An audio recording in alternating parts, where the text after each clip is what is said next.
讀你聽嘅時間。今日我哋繼續讀 Miguel de Cervantes 嘅 Don Quixote。我哋讀到 Part 2嘅第50節，呢一節嘅名叫做 Wherein is set forth who the enchanters and executioners were who flogged the duenna and pinched Don Quixote, and also what befell the page who carried the letter to Teresa Panza, Sancho Panza's wife。咁呢一節呢，似乎主從兩人嘅情節呢都會提到嘅。咁上一回呢就講到 Sancho 經過佢自己一輪心思啦，就想踢走一啲懶惰啊冇用嘅人離開嘅小島，得到大家嘅同意。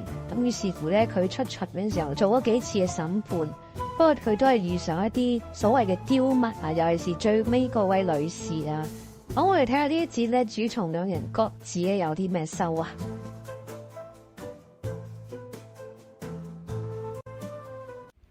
Tamate, the painstaking investigator of the minute points of this veracious history, says that when Donna Rodriguez left her own room to go to Don Quixote's, another duenna who slept with her observed her, and as all duennas are fond of prying, listening, and sniffing, she followed her so silently that good Rodriguez never perceived it.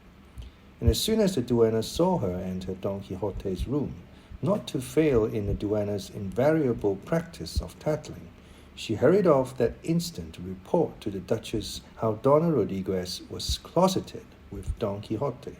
The Duchess told the Duke, and asked him to let her and Altisidora go and see what the said duenna wanted with Don Quixote.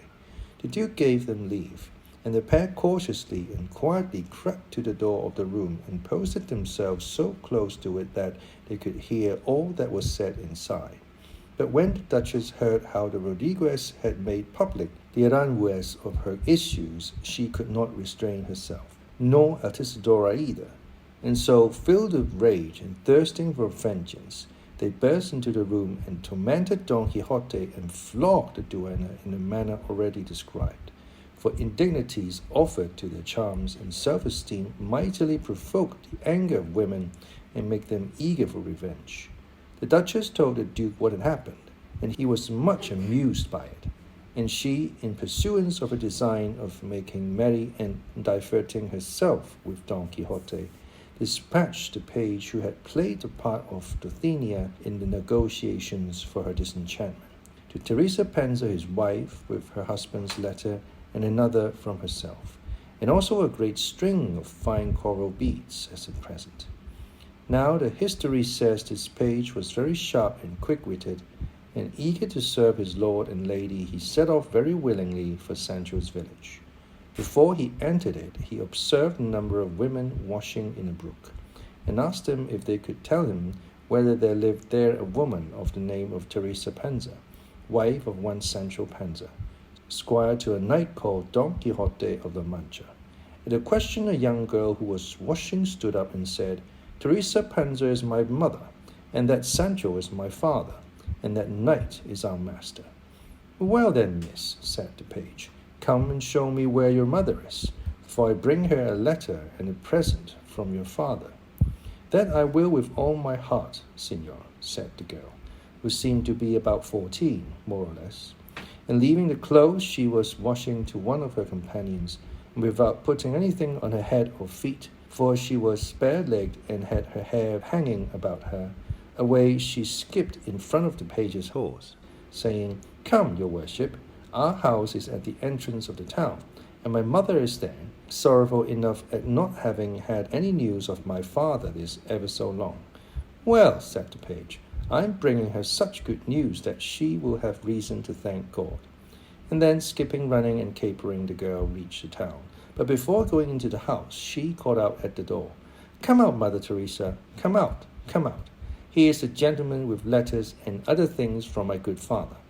At these words, her mother, Teresa Panza, came out spinning a bundle of flax, in a grey petticoat, a grey bodice of the same stuff, and a smock. She was not very old, though plainly past 40, strong, healthy, vigorous, and sun-dried. And seeing her daughter and the page on horseback, she exclaimed, What's this, child? What gentleman is this? A servant of my lady, Donna Teresa Panza, replied the page, and suiting the action to the word, he flung himself off his horse, and with great humility advanced to kneel before the Lady Teresa, saying, "Let me kiss your hand, Signora Donna Teresa, as the lawful and only wife of Signor Don Sancho Panza, rightful governor of the island of Barataria." "Ah, Signor, get up, do that," said Teresa, "for I am not a bit of a court lady, but only a poor countrywoman, the daughter of a clod crusher and the wife of a squire errant, and not of any governor at all." "You are," said the page, "the most worthy wife of the most arch-worthy governor, and as proof of what I say, accept this letter and this present." And at the same time he took out of his pocket a string of coral beads with gold clasps, and placed it on her neck, and said, "This letter is from his lordship the governor, and the other, as well as these coral beads, from my lady the Duchess, who sends me to your worship." Teresa stood lost in astonishment, and her daughter just as much. And the girl said, "May I die but our master Don Quixote at the bottom of this. He must have given father the government or county he so often promised him." "That is the truth," said the page, "for it is through Signor Don Quixote that Signor Sancho is now governor of the island of Barataria, as will be seen by this letter." "Will your worship read it to me, noble sir?" said Teresa, "for though I can spin, I can't read, not a scrap." "Nor I either," said Sanchica. "But wait a bit, and I'll go and fetch someone who can read it, either the curate himself or the bachelor Samson Carrasco, and they'll come gladly to hear any news of my father." "There is no need to fetch anybody," said the page, "for though I can't spin, I can read, and I'll read it." And so he read it through, but as it has been already given, it is not inserted here. And then he took out the other one from the Duchess, which ran as follows: "Friend Teresa, your husband Sancho's good qualities of heart as well as of head induced and compelled me to request my husband the Duke to give him the government of one of his many islands. I am told he governs like a gerfalcon, of which I am very glad, and my lord the Duke, of course, also. And I am very thankful to heaven that I have not made a mistake in choosing him for that same government. For I would have Signora Teresa know that a good governor is hard to find in this world, and may God make me as good as Sancho's way of governing. Herewith I send you, my dear, a string of coral beads with gold clasps. I wish they were oriental pearls, but he who gives thee a bone does not wish to see thee dead. A time will come when we shall become acquainted and meet one another, but God knows the future.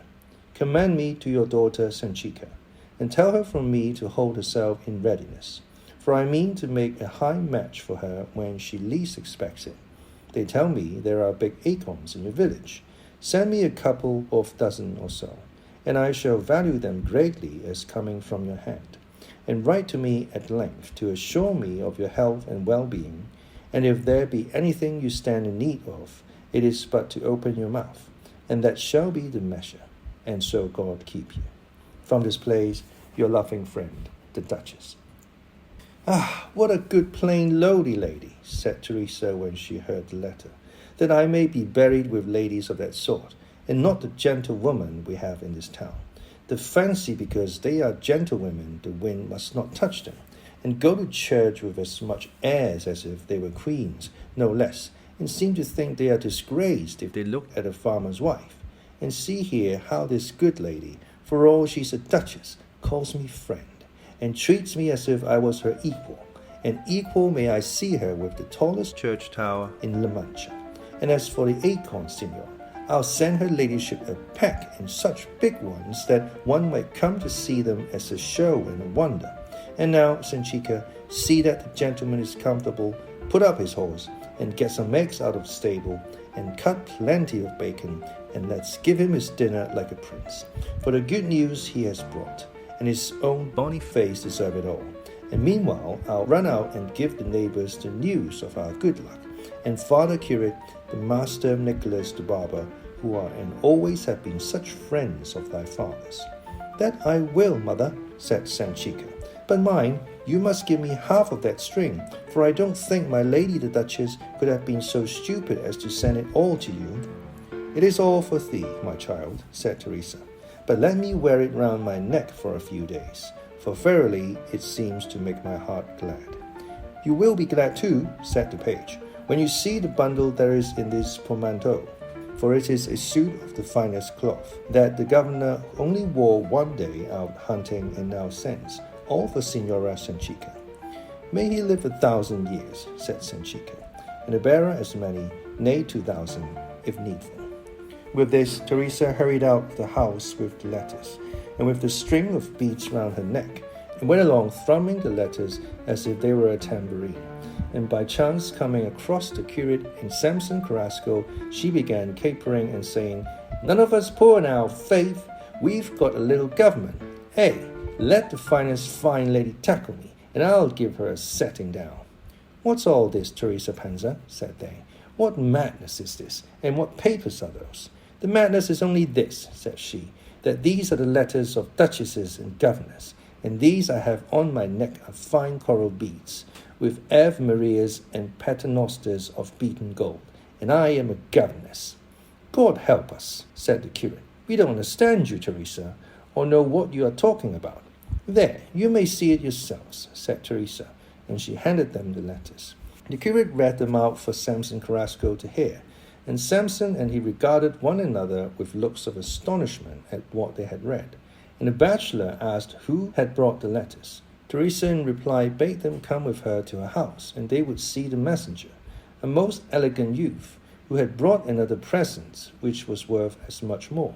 The curate took the coral beads from her neck and examined them again and again, and having satisfied himself as to their fineness, he fell to wondering afresh, and said, "By the gown I wear, I don't know what to say or think of these letters and presents.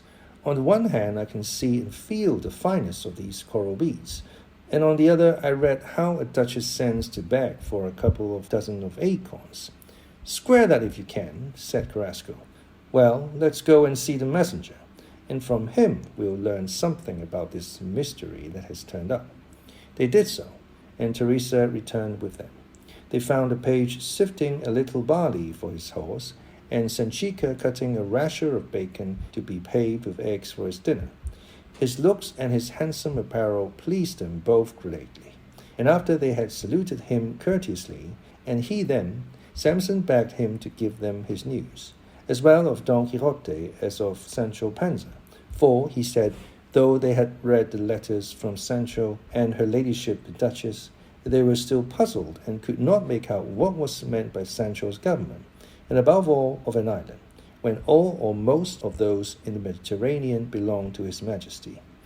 To this the page replied, "As to Signor Sancho Panza's being a governor, there is no doubt whatever, but whether it is an island or not that he governs, with that I have nothing to do. Suffice it that it is a town of more than 1,000 inhabitants. With regard to the acorns, I may tell you my lady the Duchess is so unpretending and unassuming that, not to speak of sending to beg for acorns from a peasant woman, she has been known to send to ask for the loan of a comb from one of her neighbors. For I would have your worships know that the ladies of Aragon, though they are just as illustrious, are not so punctilious and haughty as the Castilian ladies. They treat people with greater familiarity."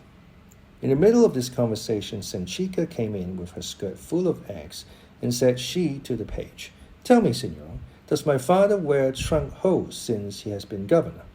"I have not noticed," said the page, "but no doubt he wears them." "Ah, my God," said Sanchica, "what a sight it must be to see my father in tights! Isn't it odd that ever since I was born I have had a longing to see my father in trunk hose?" "As things go, you will see that if you live," said the page. "By God, he is in the way to take the road with a sunshade if the government only lasts him 2 months more." The curate and the bachelor could see plainly enough that the page spoke in a waggish vein, but the fineness of the coral beads and the hunting suits that Sancho sent did away with the impression, and they could not help laughing at Sanchica's wish, and still more when Teresa said, "Signor Curate, look about if there is anybody here going to Madrid or Toledo, to buy me a hooped petticoat, a proper fashionable one of the best quality, for indeed and indeed I must do honour to my husband's government as well as I can. Nay, if I am put to it and have to, I'll go to court and set a coach like all the world. for she who has a governor for her husband may very well have one and keep one. And why not, mother? Said Sanchica. Would to God it were today instead of tomorrow, even though they were to say, when they saw me seated in the coach with my mother, see that rubbish, that garlic-stuffed fellow's daughter, how she goes stretched at her ease in the coach as if she was a she-pope. But let them tramp through the mud, and let me go in my coach with my feet off the ground. Bad luck to backbiters all over the world. Let me go warm, and the people may laugh. Do I say right, mother? To be sure you do, my child, said Teresa. And all this good luck, and even more, my good Sancho foretold me. And thou wilt see, my daughter, he won't stop till he has made me a countess. For to make a beginning is everything in luck. And as I have heard thy good father say many a time, when they offer thee a heifer, run with a halter. When they offer thee a government, take it. When they would give thee a county, seize it. When they say, here, here, to thee with something good, swallow it. Oh no, go to sleep, and don't answer the strokes of good fortune and the lucky chances that are knocking at the door of your house. And what do I care, added Sanchica, whether anybody says when he sees me holding my head up, the dog saw himself in hempen breeches, and the rest of it? Hearing this, the curate said, I do believe that all this family of the Panzers are born with a sackful of proverbs in their insides, every one of them. I never saw one of them that does not pour them out at all times and on all occasions. That is true, said the page, for Signor Governor Sancho utters them at every turn, and though a great many of them are not to the purpose, still they amuse one, and my lady the Duchess and the Duke praise them highly. Then you still maintain that all this about Sancho's government is true, Signor, said the bachelor, and that there actually is a duchess who sends him presents and writes to him, because we, although we have handled the present and read the letters, don't believe it and suspect it to be something in the line of our fellow townsman Don Quixote, who fancies that everything is done by enchantment. And for this reason, I am almost ready to say that I'd like to touch and feel your worship to see whether you are a mere ambassador of the imagination or a man of flesh and blood. All I know, sirs, replied the page, is that I am a real ambassador, and that Signor Sancho Panza is governor as a matter of fact, and that my lord and lady the Duke and Duchess can give, and have given him, this same government, and that I have heard it said Sancho Panza bears himself very stoutly therein. Whether there be any enchantment in all this or not, it is for your worships to settle between you, for that's all I know by the oath I swear, and that is by the life of the parents whom I have still alive, and love dearly. It may be so, said the bachelor, but doubt Augustinus. Doubt who will, said the page. What I have told you is the truth, and that will always rise above falsehood as oil above water. If not, believe in deeds, not words. Let one of you come with me, and he will see with his eyes what he does not believe with his ears. It's for me to make that trip, said Sanchica. Take me with you, Senor, behind you on your horse, for I'll go with all my heart to see my father. Governor's daughters, said the page, must not travel along the roads alone, but accompanied by coaches and litters and a great number of attendants. By God, said Sanchica, I can go just as well mounted on a she-ass as in a coach. What a dainty lass you must take me for. Hush, girl, said Teresa. You don't know what you're talking about. The gentleman is quite right, for as the times show the behavior, when it was Sancho, it was Sancha. When it is governor, it's Senora. I don't know if I'm right. Senora Teresa says more than she is aware of, said the page. And now give me something to eat and let me go at once, for I mean to return this evening. Come and do penance with me, said the curate at this, for Senora Teresa has more will than means to serve so worthy a guest. The page refused, but had to consent at last for his own sake, and the curate took him home with him very gladly, in order to have an opportunity of questioning him at leisure about Don Quixote and his doings. The bachelor offered to write the letters in reply for Teresa, but she did not care to let him mix himself up in her affairs, for she thought him somewhat given to joking. And so she gave a cake and a couple of eggs to a young acolyte who was a penman, and he wrote for her 2 letters, one for her husband and the other for the Duchess, dictated out of her own head, which are not the words inserted in this great history, as will be seen farther on.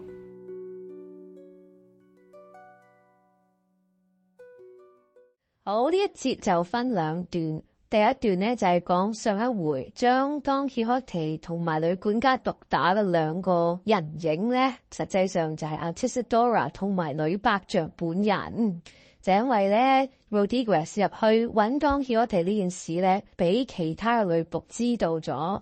咁而女僕們根據作者嘅睇法，就係八卦多嘴嘅，將呢個消息呢，好快就傳翻去伯爵嘅耳邊。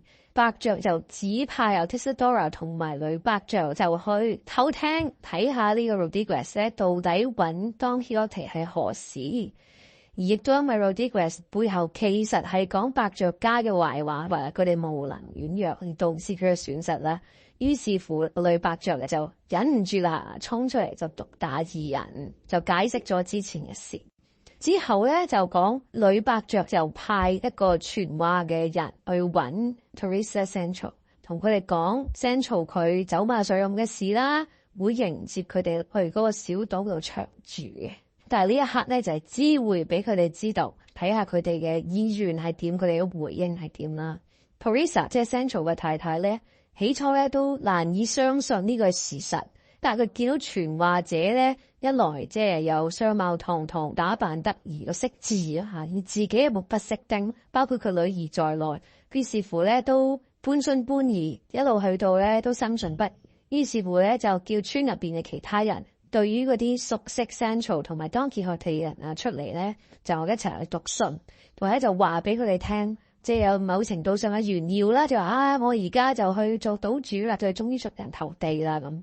其他人聽到當然亦都難以相信啊開始，但係當佢讀咗封信之後，見到個傳話者之後，都確信不疑。好，我哋睇下呢一節有啲咩字同大家分享。Flog F-L-O-G 係動詞嚟嘅 ，beat someone with a whip or stick as a punishment。喺文中嘅解釋咧就係鞭台棒打，用鞭或者棍去打擊一個人嚇 ，flogging。Tattling tattle T-A-T-T-L-E 動詞嚟嘅，即係 gossip 或者 idle talk 嘅事。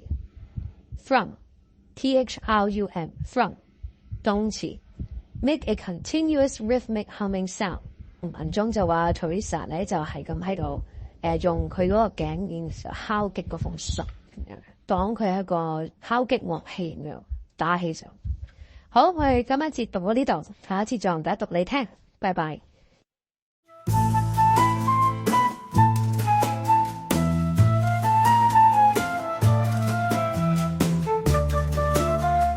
大家好，讀你聽嘅時間，今日繼續讀 Miguel de Cervantes 嘅 Don Quixote。我哋讀到 Part 2嘅第51節，呢一節嘅名叫做 Of the Progress of Central's Government and Other Such Entertaining Matters。上一回咧就講到 Central 嘅太太 Teresa 喺家鄉嗰度咧就收到嚟自伯爵嘅信，收到信嘅時候咧，佢都對於信嘅內容係難以置信嘅。一來唔識字啦，二來佢個女又唔識字啦，三來咧佢都相信唔到佢嘅丈夫咧竟然有咁嘅作為，可以做到一個島上面嘅管治。究竟係乜嘢令到 Central 可以得到咁嘅權力咧？其實信入面咧冇寫得好清楚，咁啊只能夠相信呢個信差同埋村入面其他識字嘅人嘅解話啦。咁我哋呢一節咧就鏡頭一轉咧，又翻到去 Central 呢一邊啊，就睇下佢繼續點樣好有娛樂性咁嘅管治啦。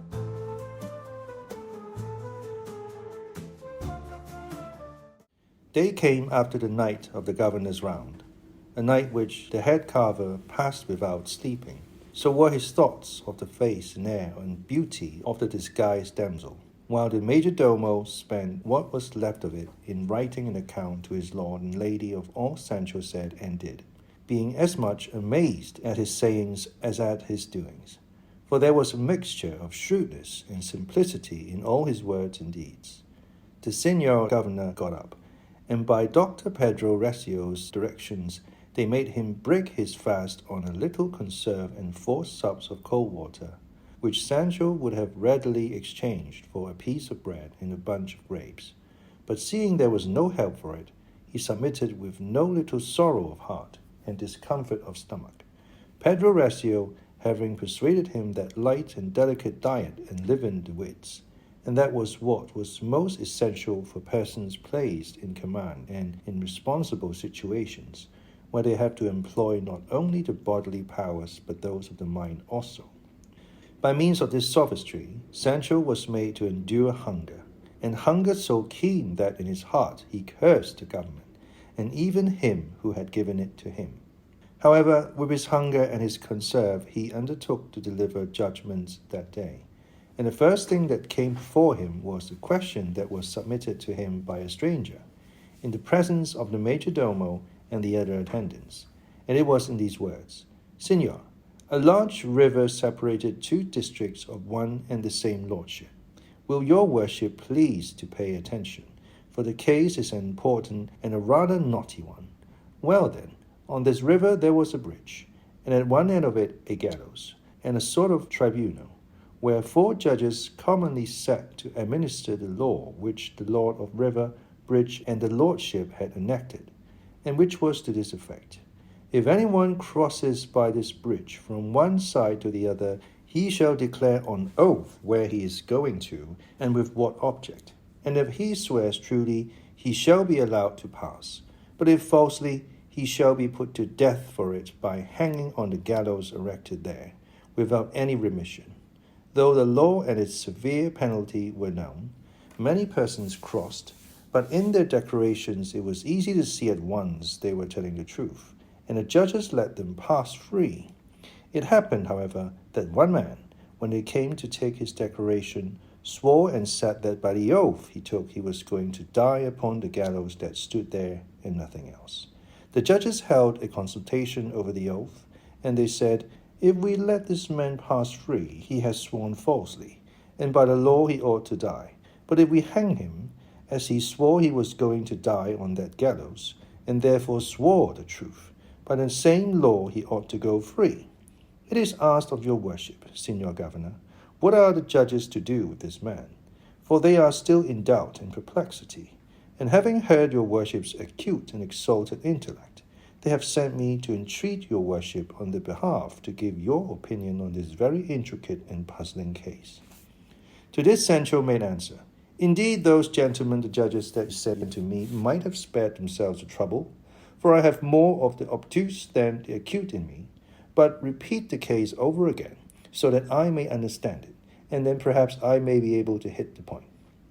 The querist repeated again and again what he had said before, and then Sancho said, it seems to me I can set the matter right in a moment, and in this way the man swears that he is going to die upon the gallows, but if he dies upon it, he has sworn the truth, and by the law enacted deserves to go free and pass over the bridge.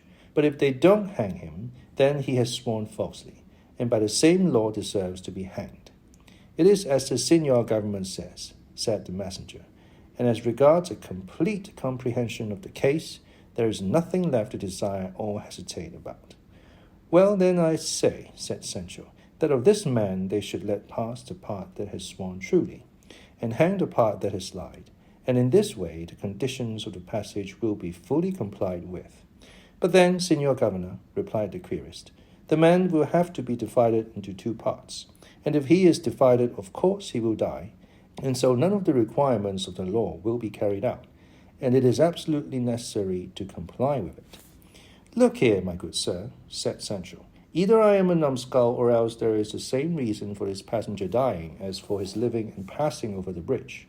For if the truth saves him, the falsehood equally condemns him.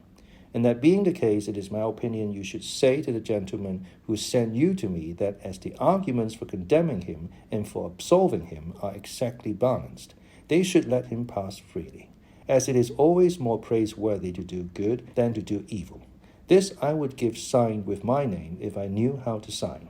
And what I have said in this case is not out of my own head, but one of the many precepts my master Don Quixote gave me the night before I left to become governor of this island. That came into my mind, and it was this, that when there was any doubt about the justice of a case, I should lean to mercy, and it is God's will that I should recollect it now, for it fits this case as if it was made for it. That is true, said the majordomo, and I maintain that Lycurgus himself, who gave laws to the Lacedaemonians, could not have pronounced a better decision than the great Panzer has given. Let the morning's audience close with this, and I will see that the senior governor has dinner entirely to his liking. That's all I ask for, fair play, said Sancho. Give me my dinner, and then let it rain cases and questions on me, and I'll dispatch them in a twinkling. The majordomo kept his word, for he felt it against his conscience to kill so wise a governor by hunger, particularly as he intended to have done with him that same night, playing off the last joke he was commissioned to practice upon him. It came to pass, then, that after he had dined that day, in opposition to the rules and aphorisms of Dr. Tertiviera, as they were taking away the cloth, there came a courier with the letter from Don Quixote for the governor. Sancho ordered the secretary to read it to himself, and if there was nothing in it that demanded secrecy, to read it aloud. The secretary did so, and after he had skimmed the contents, he said, "It may well be read aloud, for what Señor Don Quixote writes to your worship deserves to be printed or written in letters of gold, and it is as follows. Don Quixote of La Mancha's letter to Sancho Panza, governor of the island of Barataria. When I was expecting to hear of thy stupidities and blunders, friend Sancho, I have received intelligence of thy display of good sense, for which I give special thanks to heaven that can raise the poor from the dunghill and of fools to make wise men. They tell me thou dost govern as if thou wert a man, and art a man as if thou wert a beast. So great is the humility wherewith thou dost comport thyself. But I would have thee bear in mind, Sancho, that very often it is fitting and necessary for the authority of office to resist the humility of the heart. For the seemly array of one who is invested with grave duties should be such as they require, and not measured by what his own humble tastes may lead him to prefer. Dress well. A stick dressed up does not look like a stick. I do not say thou shouldst wear trinkets or fine raiment, or that being a judge thou should dress like a soldier, but that thou should array thyself in the apparel thy office requires, and that at the same time it be neat and handsome. To win the goodwill of people thou governest, there are two things, among others, that thou must do. One is to be civil to all, and to the other to take care that food be abundant, for there is nothing that vexes the heart of the poor more than hunger and high prices. Make not many proclamations, but those thou makest take care that they be good ones, and above all that they be observed and carried out.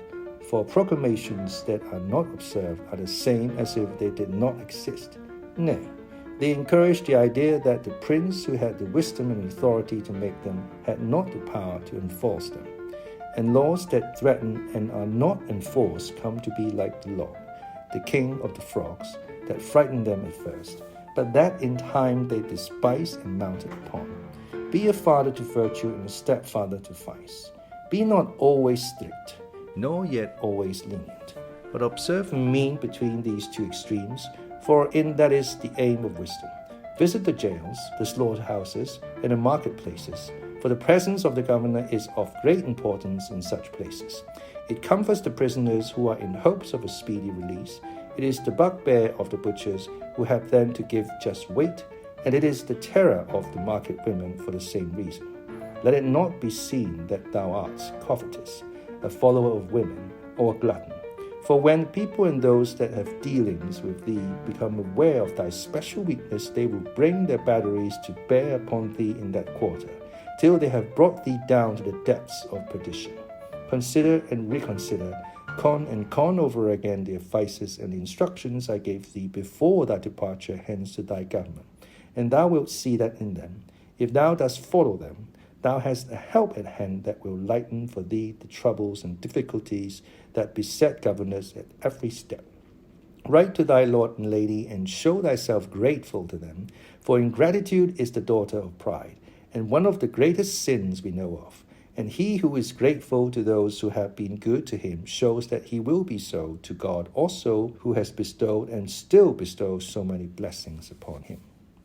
My lady the Duchess sent off a messenger with thy suit and another present to thy wife, Teresa Panza. We expect the answer every moment. I have been a little indisposed through a certain scratching I came in for, not very much to the benefit of my nose, but it was nothing. For if there are enchanters who maltreat me, there are also some who defend me. Let me know if the majordomo who is with thee had any share in the Trivaldi performance, as thou didst suspect, and keep me informed of everything that happens thee, as the distance is so short. All the more as I am thinking of giving over very shortly this idle life I am now leading, for I was not born for it. A thing has occurred to me which I am inclined to think will put me out of favour with the Duke and Duchess. But though I am sorry for it, I do not care. For after all, I must obey my calling rather than their pleasure, in accordance with the common saying, Plato is friend, but truth is better than friend. I quote this Latin to thee because I conclude that since thou hast been a governor, thou wilt have learned it. Adieu. God keep thee from being an object of pity to anyone. Thy friend, Don Quixote of La Mancha. Sancho listened to the letter with great attention, and it was praised and considered wise by all who heard it. He then rose up from table, and calling his secretary, shut himself in with him in his own room, and without putting it off any longer set about answering his master Don Quixote at once.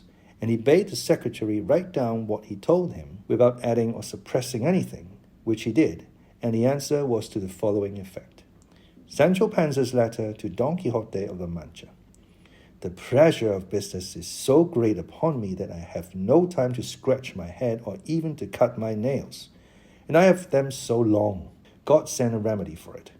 I say this, master of my soul, that you may not be surprised if I have not until now sent you word of how I fare, well or ill, in this government, in which I am suffering more hunger than when we two were wandering through the woods and wastes.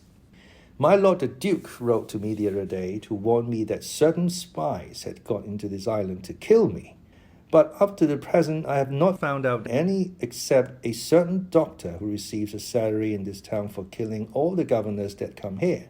He is called Dr. Pedro Recio, and is from Tertifuera. So you see what a name he has to make me dread dying under his hands. This doctor says of himself that he does not cure diseases when there are any, but prevents them coming, and the medicines he uses are diet and more diet until he brings one down to bare bones, as if leanness was not worse than fever. In short, he is killing me with hunger, and I am dying myself of vexation.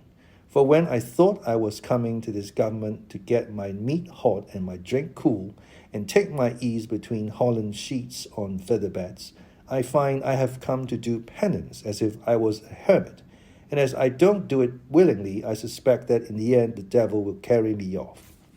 So far I have not handled any dues or taken any bribes, and I don't know what to think of it.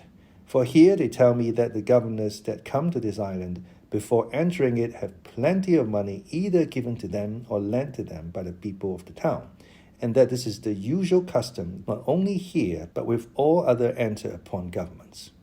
Last night going the rounds I came upon a fair damsel in man's clothes, and a brother of hers dressed as a woman. My head carver has fallen in love with the girl, and has in his own mind chosen her for a wife. So he says, I have chosen the youth for a son-in-law. Today we are going to explain our intentions to the father of the pair, who is Juan Diego de la Llana, a gentleman and an old Christian as much as you please. I have visited the marketplaces, as your worship advises me, and yesterday I found a storekeeper selling new hazelnuts, and proved her to have mixed a bushel of old empty rotten nuts with a bushel of new. I confiscated the whole for the children of the charity school, who will know how to distinguish them well enough, and I sentenced her not to come into the marketplace for a fortnight. They told me I did bravely. I can tell your worship it is commonly said in this town that there are no people worse than the market women, for they are all barefaced, unconscionable, and impudent, and I can well believe it from what I have seen of them in other towns. I am very glad my lady the Duchess has written to my wife Teresa Panza and sent her the present your worship speaks of, and I will strive to show myself grateful when the time comes. Kiss her hands for me, and tell her I say she has not thrown it into a sack with a hole in it, as she will see in the end. I should not like your worship to have any difference with my lord and lady, for if you fall out with them, it is plain it must do me harm, And as you give me advice to be grateful, it will not do for your worship not to be so yourself to those who have shown you such kindness, and by whom you have been treated so hospitably in their castle. That about the scratching I don't understand, but I suppose it must be one of the ill turns the wicked enchanters are always doing your worship. When we meet, I shall know all about it. I wish I could send your worship something, but I don't know what to send, unless it be some very curious clyster pipes to work with bladders that they make in this island. But if the office remains with me, I'll find out something to send, one way or another. If my wife Teresa Panza writes to me, pay the postage and send me the letter, for I have a very great desire to hear how my house and wife and children are going on. And so, may God deliver your worship from evil-minded enchanters and bring me well and peacefully out of this government, which I doubt, for I expect to take leave of it and my life together, from the way Dr. Pedro Recio treats me. Your worship's servant, Sancho Panza, the governor. The secretary sealed the letter and immediately dismissed the courier, and those who were carrying on the joke against Sancho, putting their heads together, arranged how he was to be dismissed from the government. Sancho spent the afternoon in drawing up certain ordinances relating to the good government of what he fancied the island, and he ordained that there were to be no proficient hucksters in the state, and that men might import wine into it from any place they pleased, provided they declared the quarter it came from, so that a price might be put upon it according to its quality, reputation, and the estimation it was held in. And he that watered his wine, or changed the name, was to forfeit his life for it.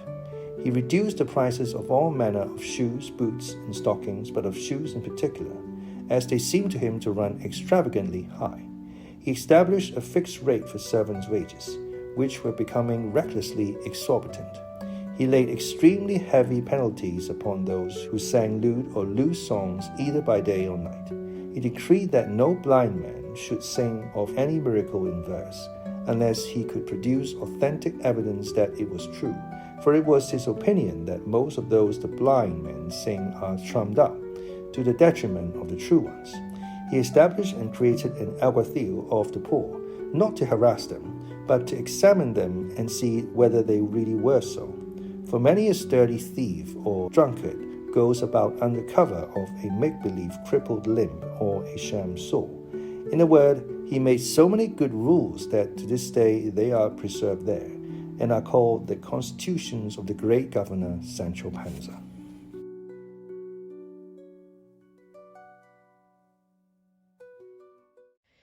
呢一節咧，我覺得比較精彩嘅部分就係 Don Quixote 同埋 Sancho 之間嘅書信啊。Don Quixote 當然仍然係將自己擺喺一個高位，對 Sancho 嘅一番忠告。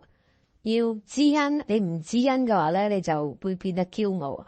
打扮要得體，但係又唔好被啲奢華所腐化。咁而 Sancho 嘅回覆咧就係都好坦率咁同佢講嘛，十分忙，完全冇時間去打理好自己。佢話佢在任之後咧，比過去咧更加瘦，超不保值。呢個地方咧就請咗啲所謂嘅營養師看住佢，呢個咁嘅醫生之前害死咗幾個島主噶啦，我搞到佢咧差唔多有啲要先去。我覺得佢心入邊真係好懼怕呢個醫生啊。咁仲有就係講佢自己解決咗幾件事，佢都好繪形繪色咁講佢自己嗰種苦惱，嗰種辛酸啊。即係完全唔係佢想象中做島主啊，咁咪佢又好嘢食，綾羅綢緞啊，高床軟枕啊。事實上咧唔係嘅，佢連諗住送少少嘢俾Don Quixote，冇時間亦都諗唔到送啲乜。但係咧佢亦都應承咗會對伯爵夫人表示佢嘅感激，或者佢都好高興。佢哋又 send 嗰啲書信俾佢太太啊，帶啲禮物俾佢，咁佢都係高興。好，我哋睇下呢一節有啲咩字同大家分享。Querist Q-U-E-R-I-S-T 平時一個字嘅 query 啊，一啲問題啊。咁 querist 咧作為一個名詞就係 a person who asks questions， a questioner 發問者。Petition P-E-R-D-I-T-I-O-N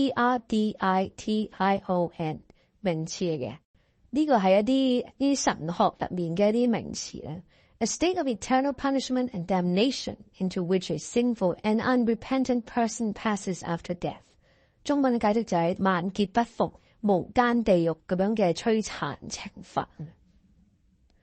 Unconscionable, unconscionable, unconscion, unconscion, unconscionable 後面就加個 able， 形容詞 not right or reasonable， 道德上咧唔正確、非道德嘅行為 unconscionable。好，今日同大家翻到呢一度，下一次就大家讀你聽，拜拜。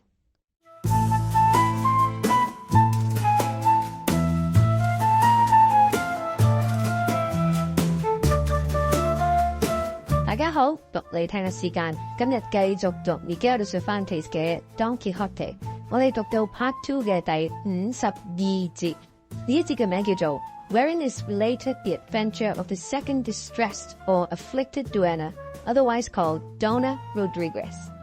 咁上一回我哋又講到 Sancho 佢自己冇嘢好食，冇啖好食，情緒低落，精神都非常之渙散。咁喺呢個時候咧，佢收到 Don Quixote 嘅書信，再一次提點佢點樣做一個管治者啊。Sancho 有感而發，就回信就話俾佢聽啦。唉，其實我就係想唔做啊，我原本諗住可以食飽着暖，點知而家咧就朝不保夕，真係覺得越嚟越瘦啊！比起同你一齊嗰陣時候咧，生活更加艱難，不如咧就跟翻你一齊上路好過啦。但係佢當然冇啦。佢咧睇呢封信都激勵咗佢嘅，佢於是乎咧就即刻頒布咗幾條法例啊，好細小嘅，但係對呢個小島咧又作出好大貢獻。譬如咧降低咗一啲物價啊，令到呢個小島更加安寧、更加繁榮。咁呢樣嘢咧值得有一個美好啲嘅結果。咁啊，我哋睇下呢一節會唔會出現啲咁嘅事啦。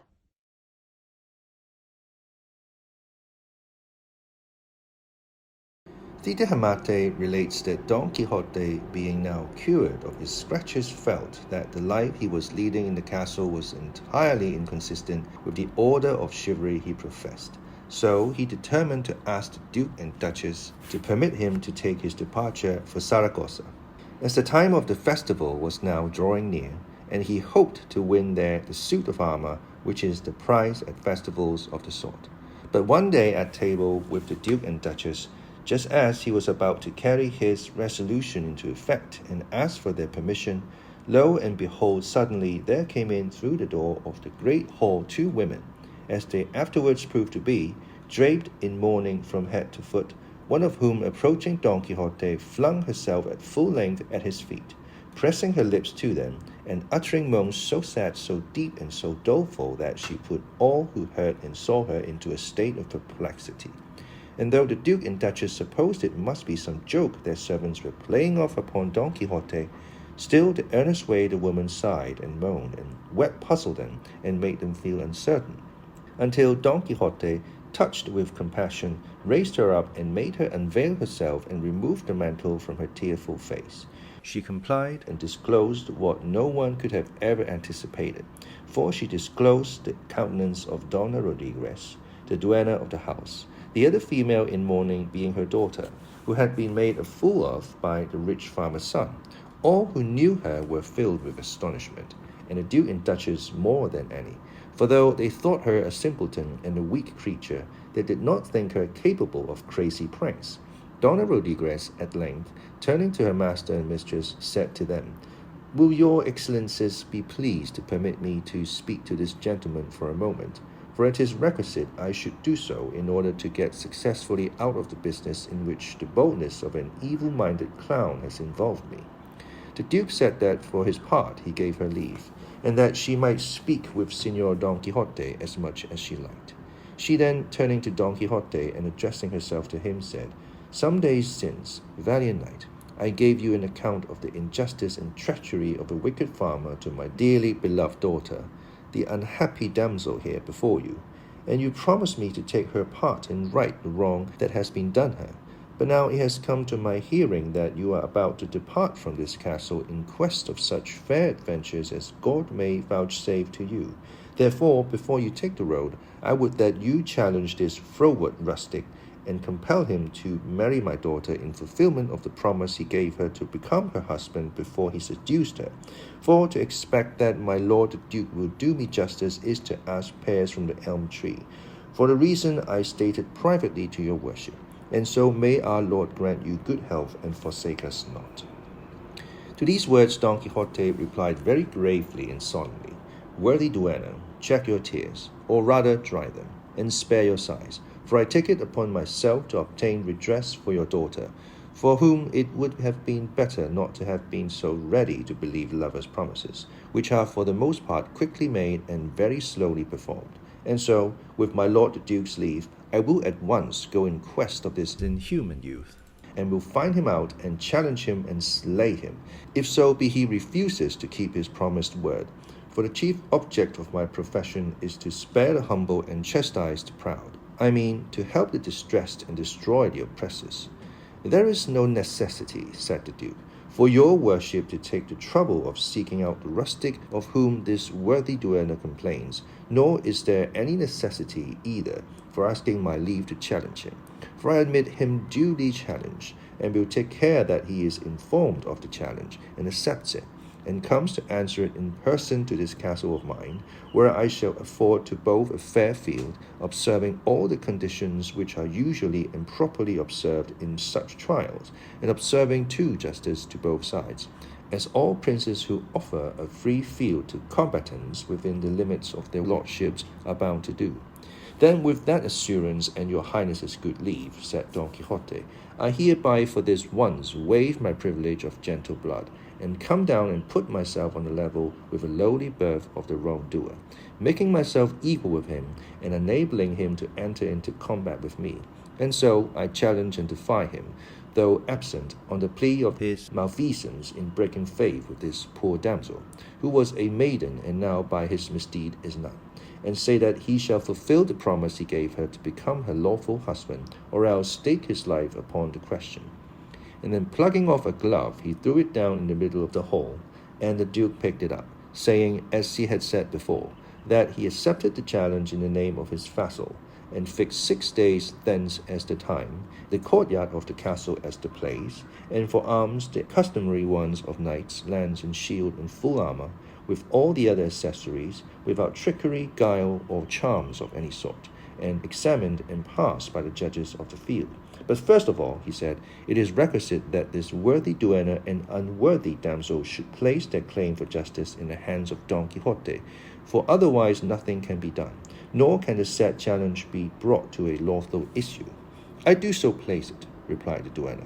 "And I too," added her daughter, all in tears and covered with shame and confusion.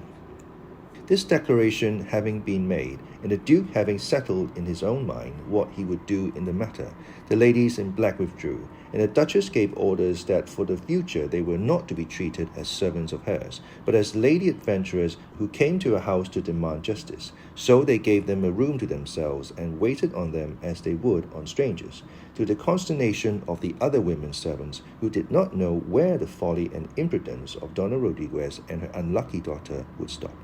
And now, to complete the enjoyment of the feast and bring the dinner to a satisfactory end, lo and behold, the page who had carried the letters and presents to Teresa Panza, the wife of the governor Sancho, entered the hall, and the Duke and Duchess were very well pleased to see him, being anxious to know the result of his journey.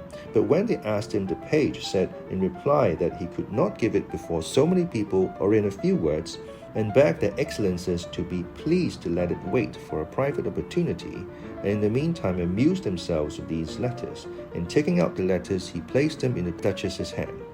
One bore by way of address, "Letter for my lady the Duchess so-and-so, or I don't know where," and the other, "To my husband Sancho Panza, governor of the island of Barataria, whom God prosper longer than me."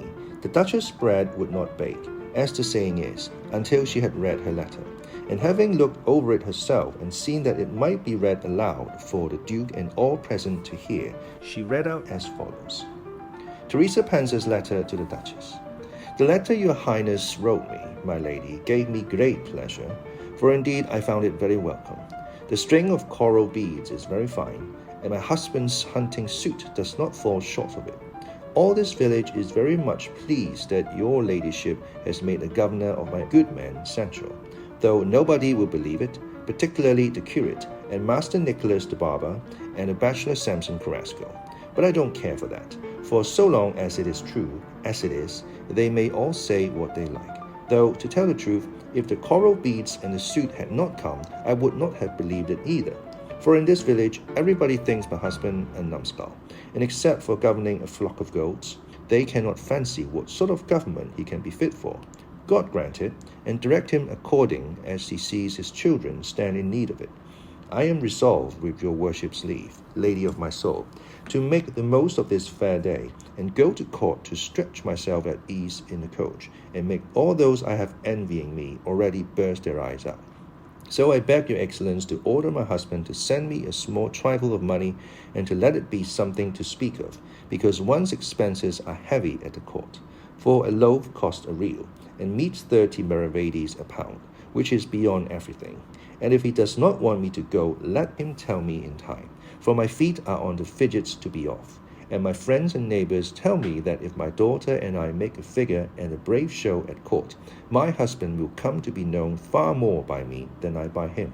For of course, plenty of people will ask, who are those ladies in that coach? And some servant of mine will answer, the wife and daughter of Sancho Panza, governor of the island of Barataria. And in this way Sancho will become known, and I'll be thought well of, and to Rome for everything. I am as facts can be that they have gathered no acorns this year in our village. For all that I sent your highness about half a peck, that I went to the wood to gather and pick out one by one myself, and I could find no bigger ones. I wish they were as big as ostrich eggs. Let not your high mightiness forget to write to me, and I will take care to answer, and let you know how I am, and whatever news there may be in this place, where I remain, praying our Lord to have your highness in his keeping and not to forget me. Sancho, my daughter, and my son, kiss your worship's hands. She who would rather see your ladyship than write to you. Your servant, Teresa Panza. All were greatly amused by Teresa Panza's letter, but particularly the Duke and Duchess. And the Duchess asked Don Quixote's opinion whether they might open the letter that had come for the governor, which she suspected must be very good. Don Quixote said that to gratify them he would open it, and did so, and found that it ran as follows. Teresa Panza's letter to her husband Sancho Panza. I got thy letter, Sancho of my soul, and I promise thee and swear as a Catholic Christian that I was within 2 fingers' breadth of going mad. I was so happy. I can tell thee, brother, when I came to hear that thou wert a governor, I thought I should have dropped dead with pure joy. And thou knowest they say sudden joy kills as well as great sorrow. And as for Sanchica thy daughter, she leaped from sheer happiness.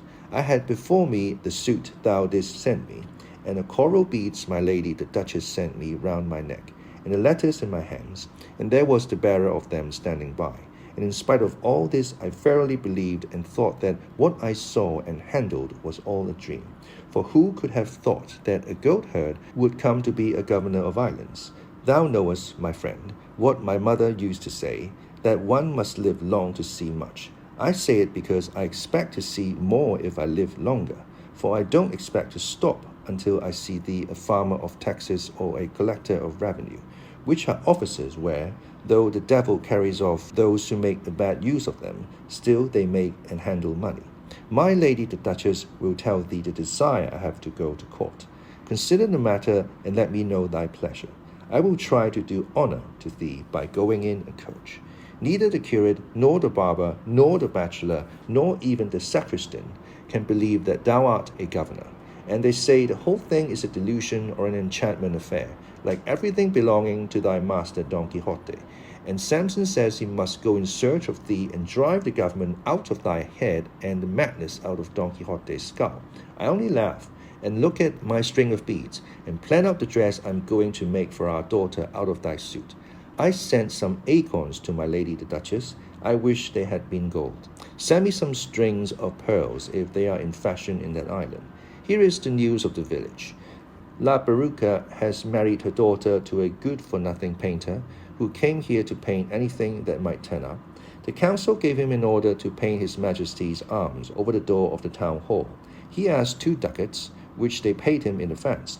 He worked for 8 days, and at the end of them had nothing painted, and then said he had no turn for painting such trifling things. He returned the money, and for all that has married on the pretense of being a good workman. To be sure, he has now laid aside his paintbrush and taken a spade in hand, and goes to the field like a gentleman.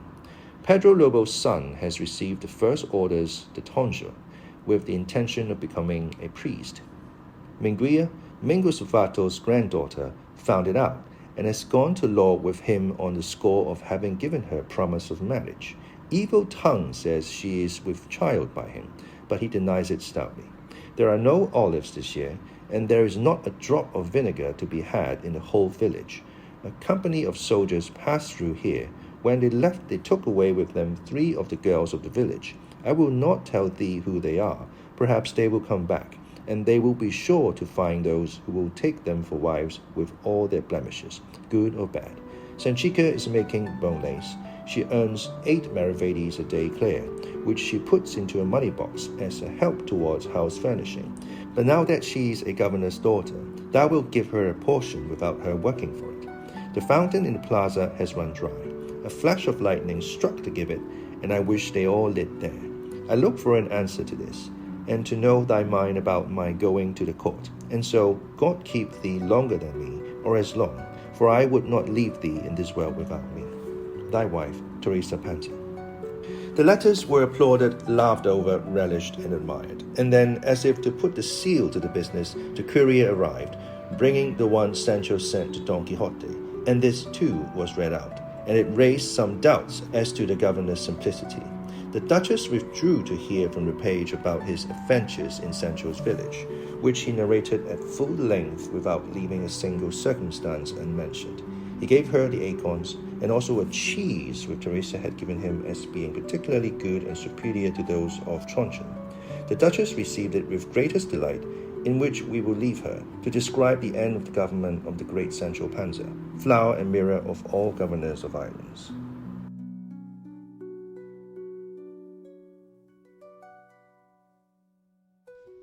好，呢一節個重心就落咗喺 Sancho 嘅太太 Teresa 佢嘅文字啦，佢兩封嘅書信，一封就係俾伯爵夫人嘅，另外一封就係俾 Sancho 嘅。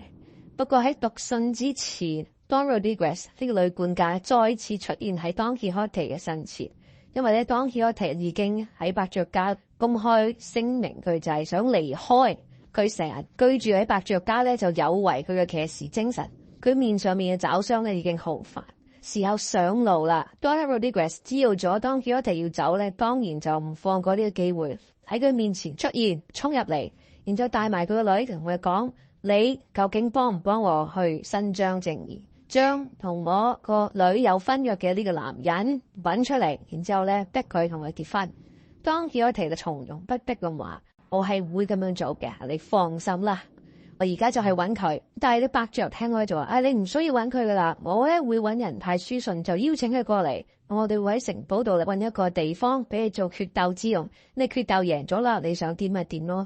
既然伯爵可出到聲，Don Quixote咧自然就順從。咁呢個女管家同佢女兒咧亦都接受啦。